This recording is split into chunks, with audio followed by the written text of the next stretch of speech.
এই ডিরেক্টর গো, এই বৃষ্টির মধ্যে কিভাবে শুটিং করবো? 3 লাখ টাকা কোন লাগে নিছি? 3 লাখ টাকা কোন লাগে নিলে হইব? সর্দি লাগে আমার 3 লাখ টাকা জলে দেব।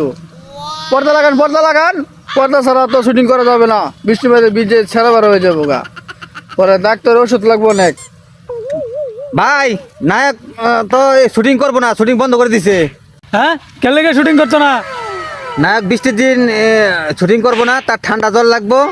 রাগ উঠে গেছে অনেক নায়কের, নায়ক মান না। ছাতি না তোমার দিয়ে পাঠাইছি, তো তুমি নায়কের বুগুলো লয়ে গেল না কে? এর লেগে তো নায়কের রাগ উঠছে। তোমার 100 বার কয়ে দিছি, তুমি আসলে বেটা একটা লোক ভালো না। 100 বার কইছি যে ছাতিটা লয়ে যাও, ছাতিটা লয়েই গেল না তুমি। দূর বেটা, ও নায়ক মানে জায়গা আমার 3 লাখ টাকা না জ্বলা যাইবো, আমার মাথা ডাউন হট হয়ে যাইতেছে না। চলো ছাতিটা লয়ে যাও। আচ্ছা ভাই, নিয়ে যাচ্ছি, নিয়ে যাচ্ছি।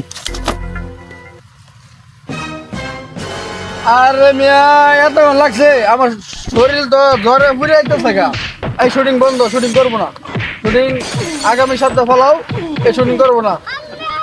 ভাই আমার ভুল হয়ে গেছে, ডাইরেক্টর আগে পাঠাছিল কিন্তু আমি ভুলে গেছিলাম। এখন শুটিংটা আবার পুনরায় শুরু করেন। ভুল হবে কেন? ভুল হবে কেন? আপনাদেরকে টাকা পয়সা দেয় না? সরি ভাই, মাফ করে দেন। আচ্ছা ঠিক আছে, এবার তো ক্ষমা করে দিতে। পর্দা লাগান, সাথে আনছেন, পর্দা লাগান, পর্দা শুটিং শুরু করে দেন।